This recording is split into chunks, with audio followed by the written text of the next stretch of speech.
Hi everybody and welcome to Sweet Southern Sentiments. Today I want to talk about paper crafting magazines. For those of you who may not be aware, there are some paper craft magazines out there that actually come with some really cute stamps as well as die cuts. These magazines, the ones I've found, generally happen to come from the UK. I love them because not only do you get the stamps and the die cuts with them, but they also give you a lot of really cute ideas that you can use to make your own cards. The magazine that you're looking at here is one of my favorite. It's called Paper Craft Essentials. And the stamp and die set that came with this one is this cute one that has a bunch of gnomes and a little mushroom house, a sign that you can, put in one of the sentiments. You could either put something like the North Pole stamp, or you could put Santa's Workshop. And then they have some other, cute holiday sayings that I've used on a couple of the cards I've already made from this set. The dies you get with this particular magazine is the one for the gnome itself, the hands holding the lantern, and the hands holding the gift. Now, this magazine also comes with an inspiration sheet that you can see here, and it just shows you some sample cards that you could use making the stamps and dies that are included. I decided to make one using my own imagination completely, not falling back on any of the patterns in this magazine. But I also took this particular image right here and mixed it up just a tiny bit because I loved it so much, and then just added my own touches to it. What I did was I took an A2 size card, and I didn't really do any layering on the card itself by way of adding additional papers or anything. I took a blending tool and some Distress Oxide ink in the color Worn Lipstick, and I used that for the background. So that's the pink that you see here. And then I used a technique called masking to stamp out all of the different little gnomes. You start basically by stamping, you start first of all by masking a cutout of the gnome itself. And you can use a lot of products that are out there. I use this particular one from Inkadinkado called Stamping Mask Paper. And you just simply stamp your gnome on it, or you don't even really need to stamp, honestly. You can just actually use the die cut and die cut it out. And then after you've stamped your first gnome where you want it front and center on the card, you would simply put the mask over that, and then you would continue stamping out, because when you stamp your second gnome, you would stamp over the mask that would be covering this, and that leaves this gnome standing behind the one in the front. Then you would move to the other side, and so on and so forth. You do need a few different masks, because once you start getting into the ones in the back, as you can see, if you didn't only mask this one, you would be putting your image over this gnome in the front. And then, of course, when you get to doing your distress ink in the back, if you don't mask out all of these around the edge, then you would be covering up some of your images. You can use any sort of blending tool out there. There's not a particular brand I use. Honestly, I tend to get whatever is on sale. But I really like the Distress Oxide inks. Worn Lipstick is one that I find very pretty. I'm a girly girl. I love pinks and purples. And what you do after you use this with a blending tool to fill out your background is you just simply spray a little bit of water on it, blot it with a paper towel, and you get like these little watermarks, I guess is what you would call them, in the back. So that's basically the main technique I used for this card. And of course I used my my markers, and in this case primarily the Copic markers to color the different gnomes. I did like the hands using holding the gift for the little gnome in the front, and you can see that right, I'm sorry, you can see that right up here. And then the other option was holding the lantern. I love these because you can really, customize your gnome the way that you want. As you can see from this initial image, there are similarities in that I did layer the gnomes, and I also used a slight pink in the background, but mine is different because you really want to just take the inspiration from those sheets, but kind of make it your own. Once I had colored in my gnomes with the different color Copic markers, I liked this stamp up here called From Our Gnome to Yours. And then I took some pearlescent shaded sequins, to put on the background just to bring a little bit of color. And I got this sequin mix a while back from one of the big box stores, and I liked it because of the different colors in there. And the sequin mix I used was this one because I liked the little pearlescent color. I hope you can see that. That kind of brings out the pink on the card itself. And then another thing I did, was I took some of the, let me see what sparkle, or I am so sorry. I took some of the stickles in clear and added that on top of each of the sequins just to kind of make them a little bit shiny and to stand out more. And that was really it for that card. It was really pretty simple. Oh, and one other thing, I did use some glossy accents just for the little package that the gnome is holding, just to make that a little shiny and give that a little depth, since there's really not a lot to this card. And then the only other thing I did was inside, I did stamp with Love at Christmas. But I absolutely love that card. I think it's so cute. It was easy. It didn't take a lot of time at all. The most time-intensive thing that I did was actually just stamp out the different gnomes.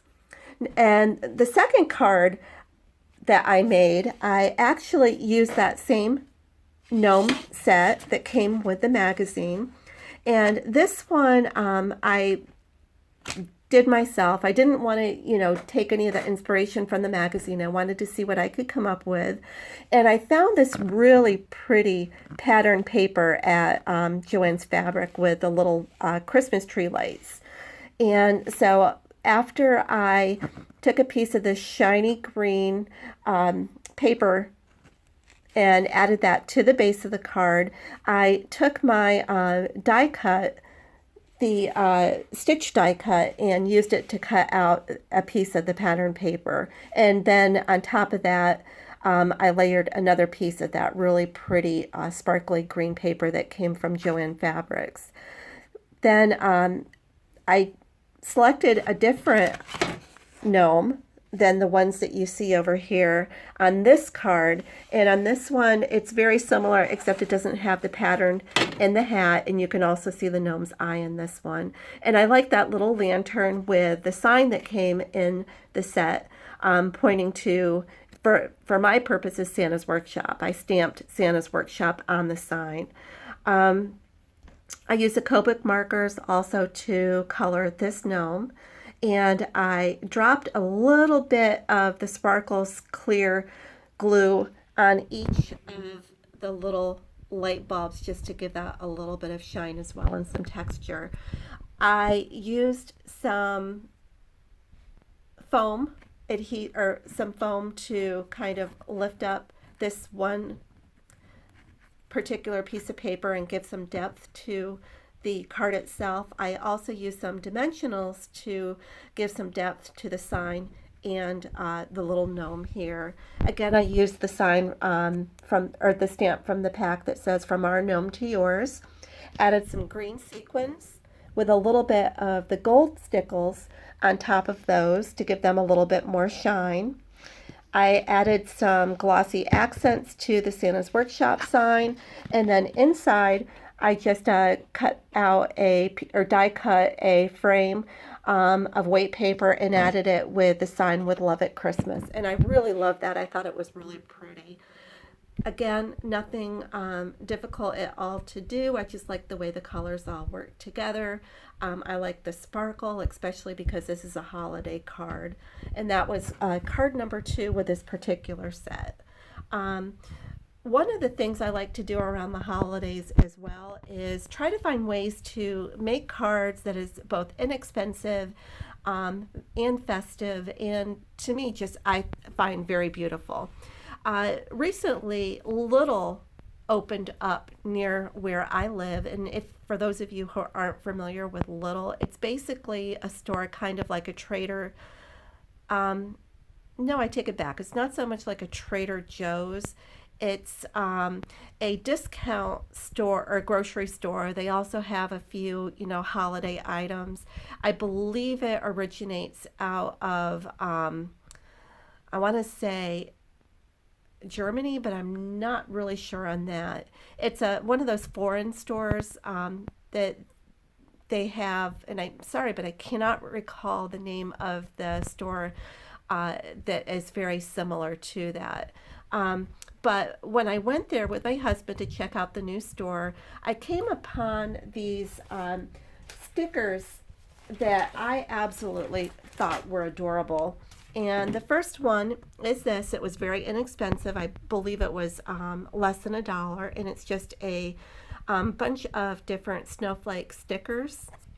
And then the other one I found was this one that has some snowmen and some shiny silver stickers.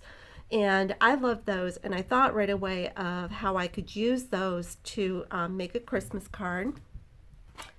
And this is the card that I came up with.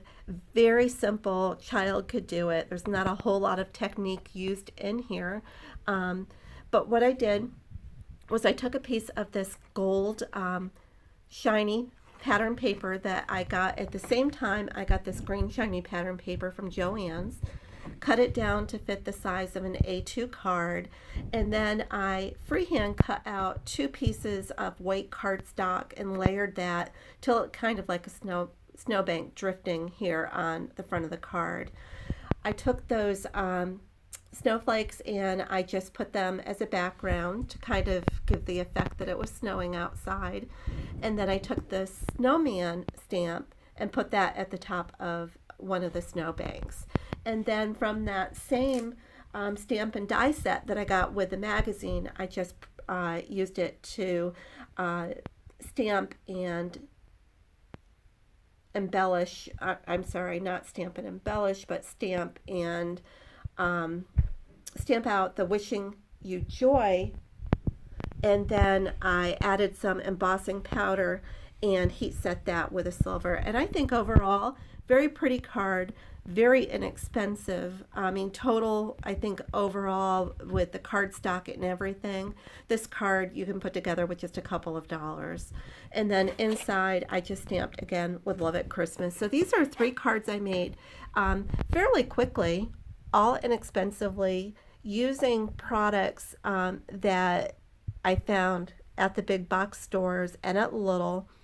And I love them. I think anybody who actually gets these cards would find them very cute and hopefully would appreciate the time I put into making them. Like I said, I'm not a pro. I just do this for fun. I love it though. And I hope that I have given you guys a little bit of inspiration so you can, realize just how easy it is to do this yourself. Just takes a little bit of imagination, and in the event that you get the magazine, you don't even really need to have a lot of imagination yourself. You can kind of look at the techniques they use and mix it up a little bit and make your own cards from that. So I just wanted to share these with you. Wanted to wish you all a happy Thanksgiving. It's coming up soon. Can't believe it's only a week away. If you like the video, I encourage you to give it a thumbs up. If you're interested in seeing more videos from a novice, then please hit subscribe, and I'd love to hear any feedback you all have. I'm sorry I'm not a professional, so I know these videos aren't coming across as professional, but I hope you enjoy it anyway. I want to thank you all for stopping by and wish you a blessed day. Thank you.